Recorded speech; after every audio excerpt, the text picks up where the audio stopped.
El cuarto de guerra es un tiempo para meditar en la palabra de Dios y orar con la guía del Espíritu Santo, con la finalidad de conocer los propósitos y las estrategias de Dios y de desentrañar los propósitos y estrategias del enemigo.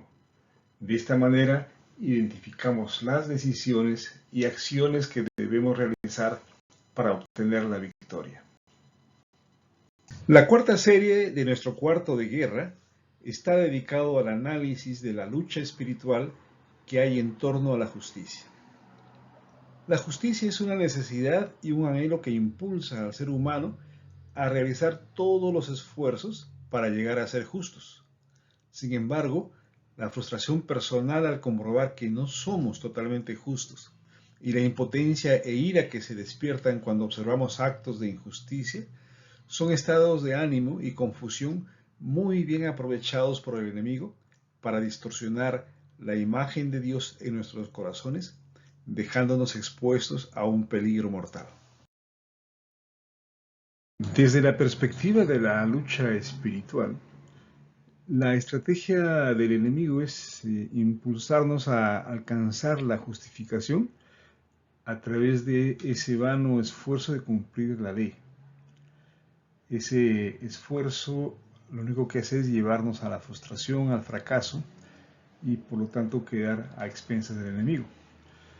Por el contrario, la estrategia de Dios, y acá pongámosle mucho cuidado a esto, la estrategia de Dios es darnos la justificación como parte de los regalos que tenemos por creer en Jesús.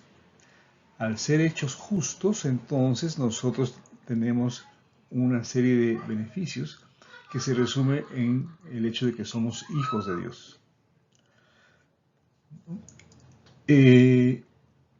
La justificación entonces nos ha llevado a este punto en el cual tenemos que afirmarnos por fe en lo que Él ya nos ha dado, dejar de luchar por algo que creemos que no tenemos, cuando en realidad sí lo tenemos, que es la justificación, y así entonces vamos a entrar a otra dimensión, a otra etapa de nuestras vidas.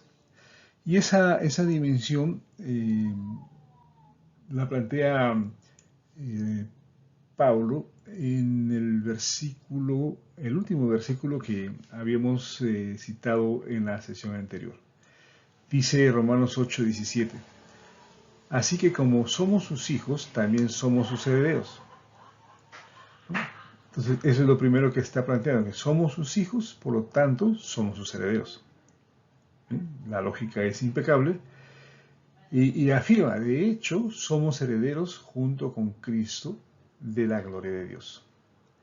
Va dándonos más información. ¿Qué cosa es lo que estamos heredando? Junto con Cristo estamos heredando la gloria de Dios.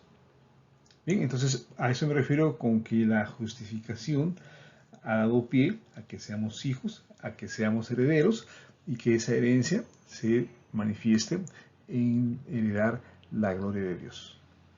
Pero, y ahí viene el pero, si vamos a participar de su gloria, también debemos participar de su sufrimiento. Acá es donde se abre esa otra dimensión que les mencionaba. ¿Por qué el sufrimiento? Porque si nosotros hemos sido declarados justos, tenemos que sufrir. Uno entiende el sufrimiento como una consecuencia del error, del pecado, ¿no? Me porté mal, por lo tanto necesito, o bien me merezco un castigo, me merezco un sufrimiento por las consecuencias de los errores que yo cometí. Pero si ya he sido declarado justos, ¿qué sentido tiene ese sufrimiento?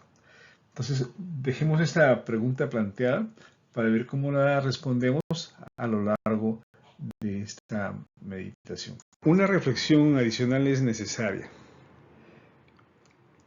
Nosotros sabemos que recibimos de parte de Dios su misericordia, su gracia y su gloria. Por misericordia entendemos que Él, a pesar de ser Dios, se inclina hacia nosotros para sacarnos de ese barro, de ese lodo cenagoso en el cual estábamos hundidos. Nos saca, nos limpia, nos habilita para vivir, nos libera. Por gracia entendemos el conjunto de cosas que Dios nos da de manera gratuita. La salvación, la justificación, son cosas que nos han sido dadas por la gracia de Dios, por el favor de Dios. ¿Bien? Pero la gloria de Dios implica que nosotros, en primer lugar, vamos a manifestar las características de ese Dios admirable. Y la gloria de Dios significa que en su momento va a hacerse de manifiesto cuál es la gloria que realmente tiene un hijo. Bien, entonces la reflexión parte de preguntarse hasta qué nivel quieres llegar. ¿Te conformas con la misericordia? ¿Quieres la misericordia más la gracia? ¿O además de la misericordia y la gracia, quieres alcanzar la gloria de Dios? ¿Cuál es tu objetivo? Sería penoso decir yo me quedo solamente con la misericordia, porque eso implica que por toda la vida y en un número de innumerables de veces el Señor nos va a sacar del lodo y nosotros vamos a volver al lodo para que después nos vuelva a sacar del lodo y así sucesivamente. Obviamente no tiene sentido quedarnos solamente con su misericordia. La gracia nos permite disfrutar de muchas cosas, ¿no? Pero es importante conocer qué cosas nos ha regalado Dios, qué promesas nos ha dado, qué beneficios tiene el ser templo del Espíritu Santo, el ser hijos de Él, el tener su presencia, el tener la vida eterna. Son cosas que Él nos ha dado de gracia. Bien, entonces esas cosas hay que vivirlas. Pero, ¿aspiras a tener la gloria de Dios? Fíjate que la gloria de Dios es la que define o manifiesta el verdadero carácter de un hijo de Dios. Por lo tanto, yo te animo o los animo a ustedes a que estemos siempre dispuestos a buscar el conocer y manifestar la gloria de Dios.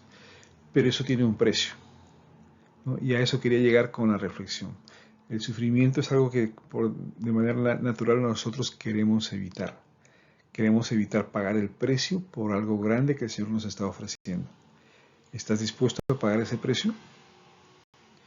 Pero para responder a esa pregunta quizás es bueno entender el sentido y el significado de la palabra sufrimiento. Empecemos entonces a reunir información acerca del sufrimiento. El primer dato que nos brinda Pablo en Romanos 8:18 es que lo que ahora sufrimos no es nada comparado con la gloria que Él nos revelará más adelante. Entonces lo que nos está diciendo es que ese sufrimiento es poco, es pequeño comparado con la gloria que el Señor va a revelar más adelante. ¿No? Hay un sufrimiento en el presente, hay un beneficio en el futuro. Ese beneficio es la gloria que será hecha manifiesta más adelante. Esa es la primera información que debemos tener en cuenta. Cada vez que estemos pasando por una situación de sufrimiento, recordemos que se va acumulando un peso de gloria cada vez más grande a favor nuestro. Esa gloria que será evidente en su momento, más adelante. La segunda información es esta relación que va estableciendo Pablo entre la creación y los hijos de Dios. Dice que toda la creación espera con anhelo el día futuro en que Dios revelará quiénes son verdaderamente sus hijos. La creación está esperando ese momento futuro en el que Dios ponga de manifiesto la gloria de sus hijos. O sea, sus hijos van a poder manifestar de manera visible, palpable, tangible, la gloria de Dios. Bien, entonces está ubicándose en un momento futuro en donde la creación está anhelando ese día en el que se manifestarán quiénes son verdaderamente los hijos de Dios.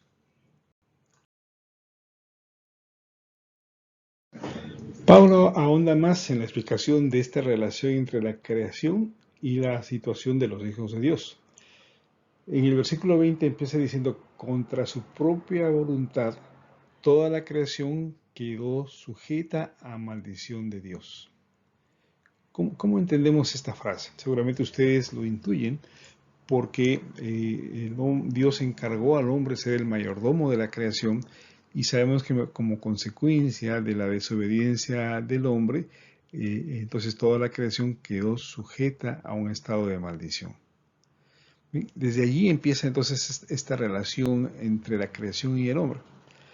Dice luego, sin embargo, con gran esperanza, la creación espera el día en que será liberada de la muerte y la descomposición y se unirá a la gloria de los hijos de Dios. Entonces, así como por el error del hombre, la desobediencia del hombre, la creación quedó sujeta a maldición, asimismo, y en sentido inverso, la creación queda liberada de esa situación de muerte y descomposición cuando se una a la gloria de los hijos de Dios. Esta relación es muy importante, ¿no? Muy importante porque nos está describiendo el entorno en el cual nos movemos. ¿Y cómo se describe ese entorno? Como un entorno de muerte y descomposición. Claro está que podemos ahondar en el sentido de que es el propio ser humano el que ha afectado la creación, y acá podemos hablar del calentamiento global, podemos hablar de la deforestación, del atentado contra los recursos no renovables, el deshielo, en fin, hay muchos elementos que ponen de manifiesto que el propio hombre ha deteriorado esa creación, ha deteriorado ese ambiente. Pero al mismo tiempo podemos entender que ese entorno que está en una situación de muerte y descomposición se constituye en un entorno adverso, difícil y, por decirlo de alguna manera, de una fuente de sufrimiento del ser humano. En el 2020 tuvimos una expresión clara de esta situación a través de la pandemia del COVID. Digamos como una expresión extrema, pero en general nosotros estamos viviendo dentro de un entorno que vive eso, que vive muerte y descomposición. Y eso termina afectándonos a nosotros. Podríamos añadir algo más respecto al tema de la lucha espiritual, ¿no? Porque estamos en un entorno que nos afecta, pero al mismo tiempo un entorno que constituye una condición espiritual que trata de evitar que nosotros manifestemos la gloria de Dios, que trata de reprimir el avance de la iglesia, el crecimiento de los cristianos. Entonces, cuando hablamos de sufrimiento, estamos hablando de ese tipo de sufrimiento que surge de un entorno que se ha ido deteriorando como consecuencia del accionar del hombre, del pecado del hombre, y de un entorno que se vuelve hostil y contrario a todo aquel que manifiesta su fe en el Señor. Ese es el sufrimiento entonces del cual se está hablando. No está refiriéndose a flagelarse, ni caminar de rodillas, ni castigos por el pecado, ¿no? Se está refiriendo a ese entorno en el cual estamos nosotros viviendo.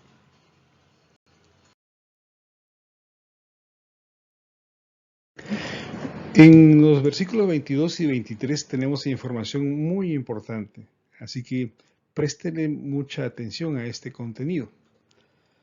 Empieza diciendo, pues sabemos que hasta el día de hoy toda la creación gime de angustia como si estuviera en dolores de parto. No necesitamos reiterar los comentarios respecto a la situación que vive la creación, el entorno en el cual vivimos. Pero sí es importante seguir haciendo ese paralelo con nosotros los creyentes, porque en el versículo 23 dice, y los creyentes también gemimos.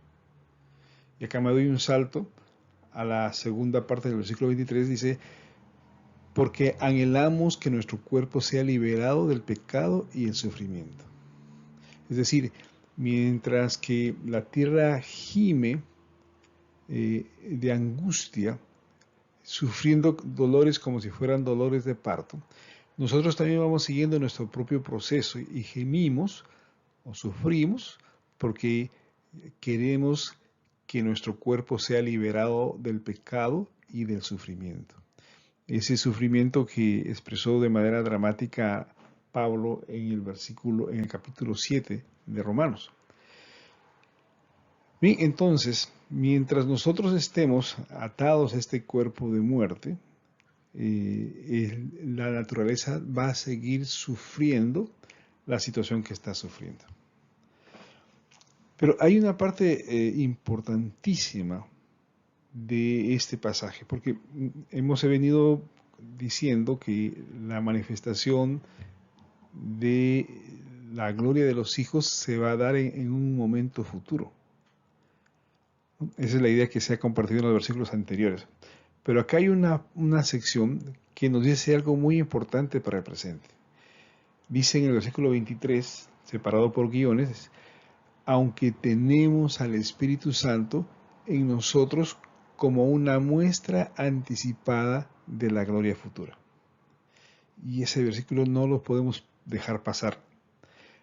Repito, aunque tenemos al Espíritu Santo en nosotros como una muestra anticipada de la gloria futura.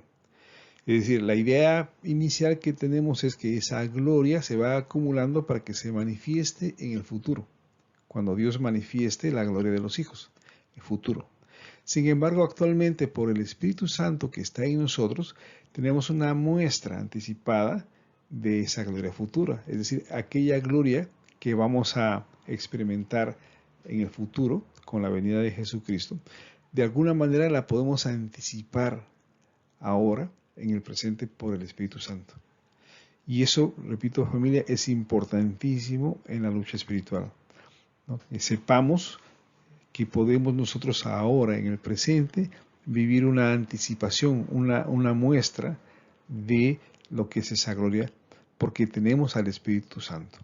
Es como que pasamos por un restaurante y el aroma de un plato delicioso llega a nuestro olfato y alguien se acerca para hacernos degustar ese plato hermoso. Entonces, eso es muy importante porque nos permite un accionar sobre el presente. O sea, no se trata solamente de que resistamos al sufrimiento esperando que en algún momento futuro se manifieste la gloria, sino que tenemos nosotros responsabilidades en el presente a través de mostrar esa evidencia anticipada de la gloria de Dios. Ese elemento es clave para la gran comisión, porque nuestro llamado ha sido a mostrarle al mundo las virtudes, dice Pedro, de aquel que nos sacó de las tinieblas a su luz admirable. ¿Cómo mostramos las virtudes de aquel? Si no es a través de la manifestación anticipada de esa gloria futura. Ese es nuestro presente, familia. No es solamente sufrimiento, sino que se manifieste la gloria de Dios por el Espíritu Santo que mora en nosotros.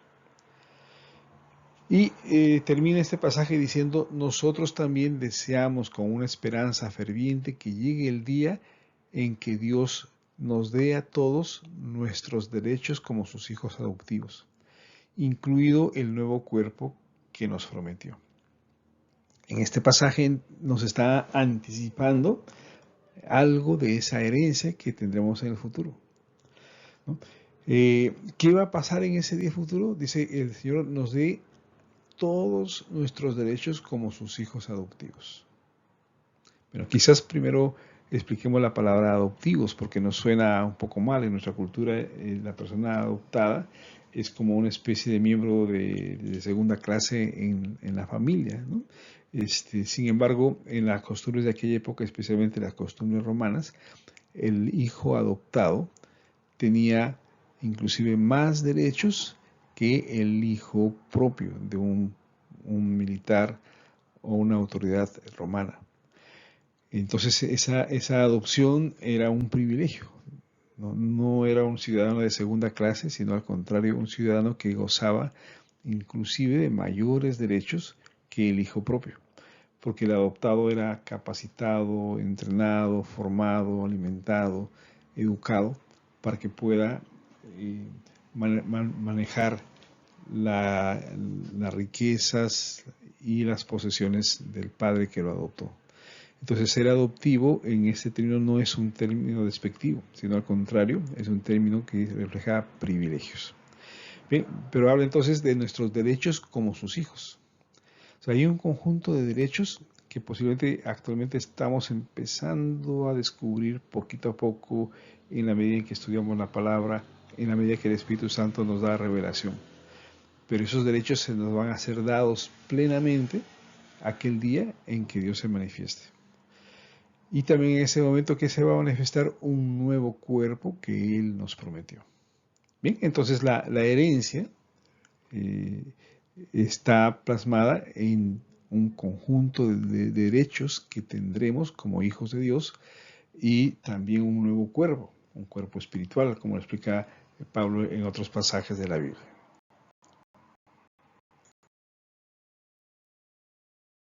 Continúa Pablo diciendo, recibimos esa esperanza cuando fuimos salvos.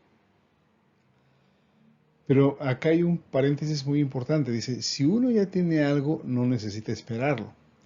Pero si deseamos algo que todavía no tenemos, debemos esperar con paciencia y confianza. Bien, así como nosotros estamos manifestando una muestra anticipada de la gloria, así también nosotros en este proceso de formación, de crecimiento, hay cosas que empezamos a obtener, ¿no? Cosas que ya tenemos y por lo tanto no tenemos que esperarlo. Pero todavía hay cosas que no tenemos y que debemos esperar con confianza y con paciencia. Bien, entonces este versículo nos está hablando de un proceso, ¿no?, en el cual vamos obteniendo, por la gracia de Dios, por la revelación de su palabra, una serie de cosas que nosotros esperábamos, pero todavía hay muchas más cosas que estamos esperando y que por lo tanto debemos vivir este presente con paciencia y con confianza. Debemos añadir a ello que el sufrimiento también es parte de este proceso. Cada vez que enfrentamos una prueba que nos causa sufrimiento, como lo dice Santiago, son motivos de gozo porque lo que tenemos que hacer es desarrollar en medio de esa prueba paciencia y confianza, esperando que la obra sea completa, hasta que seamos perfectos y cabales. El sufrimiento entonces es parte de los componentes de ese proceso, es un ingrediente fundamental en ese proceso de crecimiento que cada uno de nosotros está experimentando. Romanos 8, 26 a 27 también es un pasaje muy importante. Empieza diciendo, además, el Espíritu Santo nos ayuda en nuestra debilidad. Esa debilidad se hace más evidente en el momento de la prueba, en el momento del sufrimiento. Entonces recordemos que si estamos pasando por un sufrimiento, tenemos la ayuda del Espíritu Santo que es consciente de nuestra debilidad. Recordarán un pasaje que siempre se repite, que no nos ha venido ninguna prueba que no podamos soportar, porque fiel es Dios que nos dará la salida a esa prueba. Entonces, esta idea es muy importante. En medio del sufrimiento, Él nos ayuda en nuestra debilidad. Dice, por ejemplo, dice, nosotros no sabemos qué quiere Dios que le pidamos en oración. Otro pasaje muy importante. Recuerden ustedes 1 de Juan que dice que si le pedimos algo conforme a su voluntad, tenemos la certeza de que nos ha escuchado y que va a responder lo que le hemos pedido. La clave de la oración, lo sabemos de sobra, es que le pidamos conforme a su voluntad. Pero ¿cómo sabemos cuál es su voluntad? Más aún cuando estamos en un momento de sufrimiento, nos cuesta mucho entender el porqué de esa situación o cuál es la voluntad de Dios detrás de esa situación. Bien, entonces dice, pero el Espíritu Santo ora por nosotros con gemidos que no pueden expresarse con palabras. Bien, entonces en esa circunstancia de sufrimiento, de dificultad, en el cual no podemos entender bien el propósito de Dios, está ahí el Espíritu Santo. Una forma de ayuda del Espíritu Santo es que ora con gemidos que no pueden expresarse con palabras. O sea, quizás nosotros ni siquiera entendamos lo que está diciendo el Espíritu Santo, pero sepamos que Él está intercediendo por nosotros con gemidos, con expresiones que no se pueden entender con palabras. Pero ahí está el Espíritu Santo. Eso es algo que debemos recordar firmemente en esos momentos de sufrimiento que nos toca vivir. En otras palabras, en medio del sufrimiento vamos a conocer la acción del Espíritu Santo que nos ayuda. Luego añade en el versículo 27, y el Padre que conoce cada corazón sabe lo que el Espíritu dice. O sea que acá hay una comunicación perfecta. El Padre conoce cada corazón. Conoce tu corazón, conoce mi corazón, conoce el corazón de todos nosotros. Por lo tanto, sabe que lo que el Espíritu dice. O sea, el Padre va a entender esos gemidos que no pueden expresarse con palabras, el Padre los puede entender, los entiende, ¿no? Porque el Espíritu intercede por nosotros los creyentes, y acá viene lo importante, en armonía con la voluntad de Dios. Nos habíamos planteado cómo es que nosotros podemos orar conforme a la voluntad de Dios para que se pueda escuchar nuestras oraciones. Pues acá nos está dando la respuesta.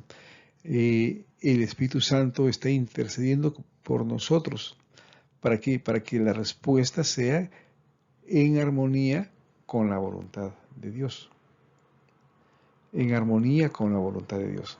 Entonces, es importante que reflexionemos en esta acción del Espíritu Santo que guía nuestras oraciones, ¿no? Nosotros tenemos que estar continuamente revisando nuestra forma de orar, porque esta tiene que tener como condición fundamental que estamos pidiendo conforme a la voluntad de Dios.